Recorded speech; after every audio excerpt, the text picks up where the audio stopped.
What's going on, everyone? It's your boy, Ernest Dove, resident prospect hugger within social media, making another video. This time it's all about the arms. So let's talk pitching in the Mets minor league system.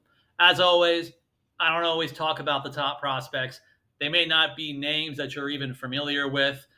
Even how much you follow me in general, these aren't a lot of household names that I've even been mentioning throughout the season. But in the last week, I started getting some information and some intel throughout the past week or 2 weeks. Basically, consider it August for the new kind of month. Who's hot? I wanted to bring some more names like to the spotlight, to the attention of maybe more of the public. Hopefully, more of the public than ever, depending on how much more you guys are listening to me and following along. So let's get started. Let's talk Mets minor league pitchers. One guy I want to talk about is Jack Weninger, who's having, like, maybe quietly, not so quietly, one of the most kind of dominating ish seasons in the Mets minor league system. The ERA is kind of high, it's in the fours, kind of high fours. But when you talk about a guy like Weninger, when it comes to player development, eating innings, he's a guy who has already pitched 92 innings coming into, at least as of August 10th, 92 innings, 111 Ks. It's one of the highest total Ks in the Mets farm system. It may actually be currently the highest K total in the entire system right now. He's 22 years old, drafted in the sixth round of the 2023 draft out of Illinois. He's pitched the season in low A and high A. So combined low A, high A, 111 Ks. Learning more about Weninger, he can start off in the low 90s. He can top 95 pretty much. That might be the topping point in miles per hour on his fastball. He has good ride, good life on his fastball. His best pitch is the split finger. Looks like that's analytically or metrics wise, the split finger is what generates most of the swings and misses that he's been getting this season. He's still developing. As a guy who's also learning multiple pitches, makes sense in the Mets organization, by the way. The first two that he's still developing is the cutter and the slider, which pretty much sounds like everybody in the Mets organization, lefty or righty, is learning the cutter or the slider one way or another, maybe the sweeper as well.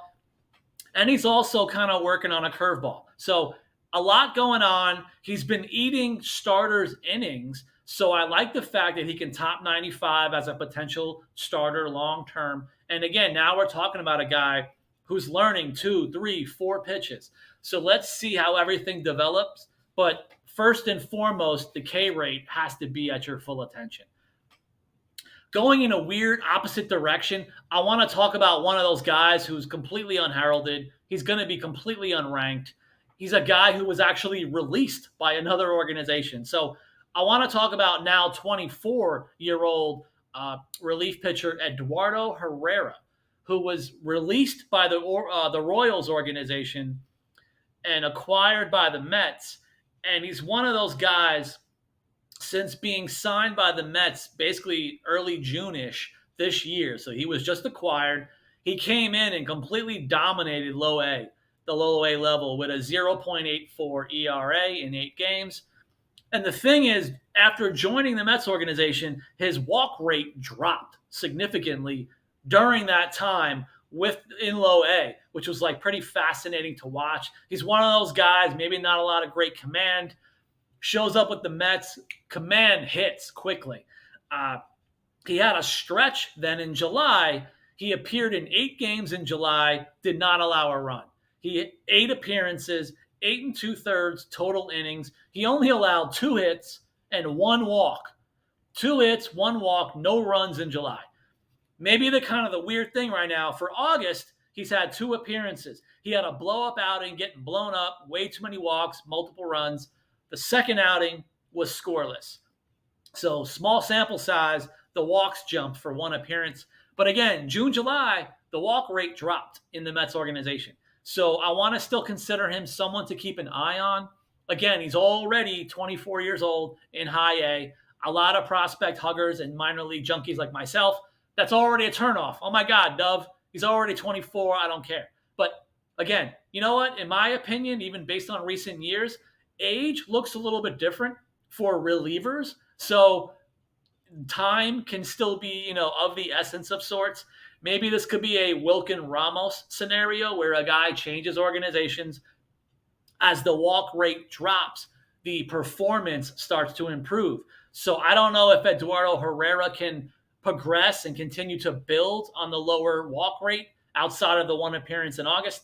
It's going to be something to keep an eye on.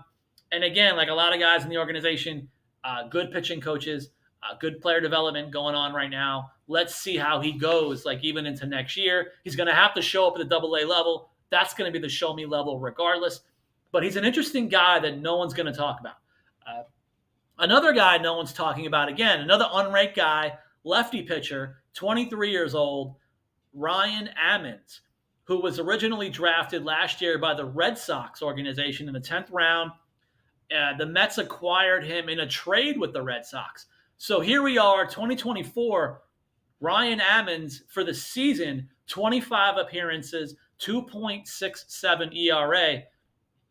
Perhaps more importantly, 33 and 2/3 innings and 43 Ks. So here's what we got. Left-handed, love that. Low ERA. The K rate, super high. Opponent batting average, 168. That's it. And against lefties, forget it. As a lefty pitcher facing lefties this season, they're hitting a combined 128 against him. Oh my God, Dub, why the hell would the Mets be able to acquire him? Well, high walk rate. So this is what we're going to have to pay attention to for Ryan Ammons. But again, he's a guy who's been dominating. He doesn't allow much of anything. And against lefties, again, 128 opponent average.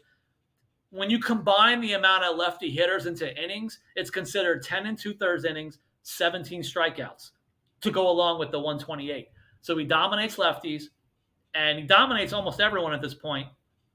Location, location, location. His command is going to decide things. And again, these stats are at the A ball level, low A, high A. So he's going to have to do the show me level by next year. I want to see what transpires. But again, I love a lefty in general. A lefty with a high K rate can always get an opportunity. We see it now in the majors with the two Youngs and everyone else, Josh Walker, like. Guys are going to get opportunities when they're left-handed anyway. I'm fascinated to see what the player development, what the pitching lab, can anything be worked out with his command? Because if it does, he's still only 23 years old. Ryan Ammons is pretty fascinating. And again, talking to coaches, nobody hits him. So it's been said before with other electric arms, righty or lefty, not many people can hit off them in the pros, but can you make enough command, or is everyone just going to start taking pitches until you're out of baseball? That's the rough, harsh reality of things for some of the electric arms. So I want to see what happens with him, but please keep an eye on Ryan Ammons. He could be a name that no one's going to talk about until he reaches the majors. And you can say, I heard about him from Dove in 2024. Speaking of lefties, I love him. Zack Thornton. Zack Thornton is 22 years old.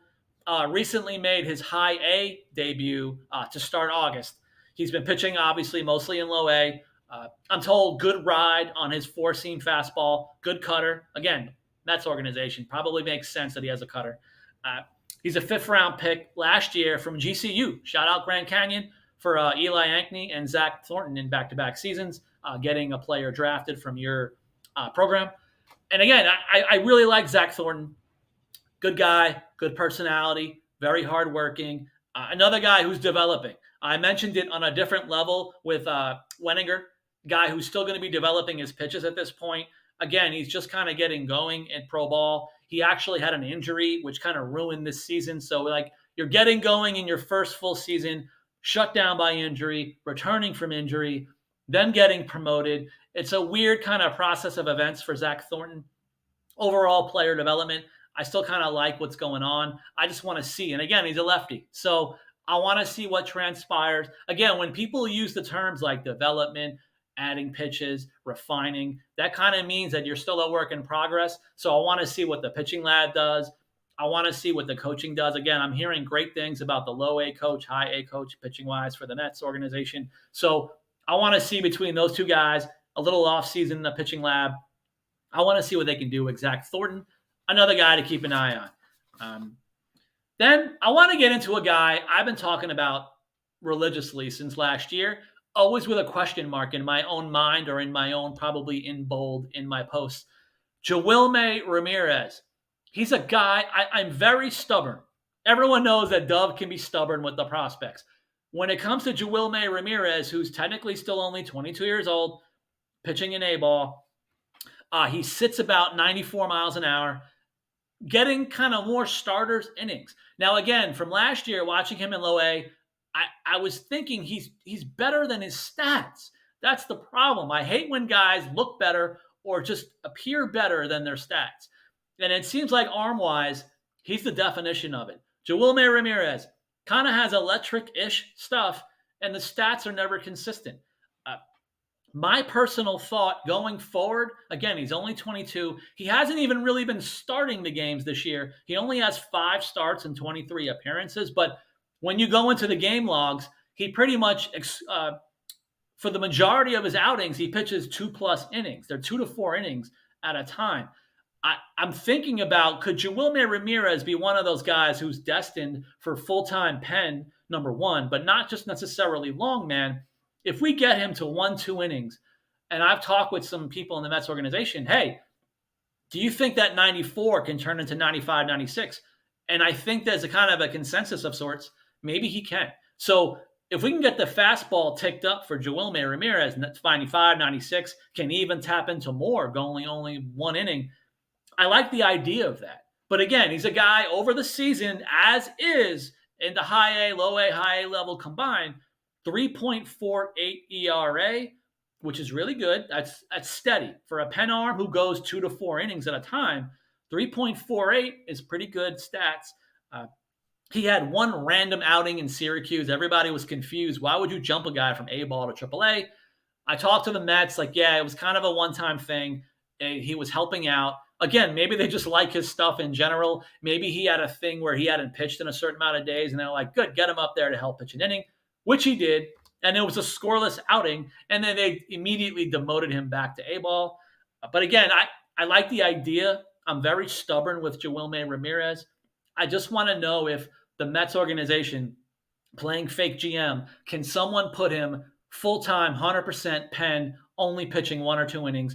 Let's see what we can max out in his velocity, in his command. Can it be good enough in a 1 or 2 inning max stint? Because if they can, Jawilme can be another one of those guys. I don't know if he can grow up to be a Daniel Nunez or something, but I do like the stuff overall. I think he's one of those free kind of throwing guys. It kind of does it with ease of sorts. I think it could work. The last guy I wanted to talk about that no one's talking about is, I mentioned him just recently in social media, is relief pitcher Justin Lawson. The reason why I wanted to mention him, even in social media, I didn't even realize it. Looking at his stats in high A, in his last 17 2/3 innings, he's allowed 1 run. 1 earned run, 17+ innings. He's 23 years old. He's a 15th round pick in last year's draft from NC State. For the season overall, his ERA through 27 total appearances is 2.68. Good pitch command, strike thrower. He has a 2-seam and a 4-seam fastball, spins the ball really well. He's got that slider sweeper. Again, Mets organization, makes sense. They're all going to do it. He does have a good changeup versus lefties as well. And his key to success going forward into Double-A, if he's ever going to reach the majors, Justin Lawson, it's going to be good if he can keep the ground balls and weak contact. That's what I was told. Like, this could be his kind of a thing. Change-ups versus lefties, throw a lot of strikes. If he can get the weak contact and ground balls, we may have something here. And again, it's hard to ignore a guy. I don't care what level, A ball, I get it. 17 innings of 1 run. You're doing something right, especially when you're throwing a lot of strikes while doing it. That's something to be excited about. And obviously, I'm excited in general, providing this information. I love Mets prospects. This was all about the arms. Maybe next week or next time, I'll make it all about the bats. I got to be fair with my beloved minor leaguers. Thank you guys for listening. Please continue to listen. Please, please, for the love of all things holy, subscribe to my YouTube channel. I want to try to keep providing as much information and content as possible. I want to be good. I want to get as much resources, intel, quiet little information that I am able to publicly disclose. I want to keep having the opportunities to do this, to provide you some kind of behind the scenes info. Hopefully it's helpful, and hopefully you guys keep watching. Thank you.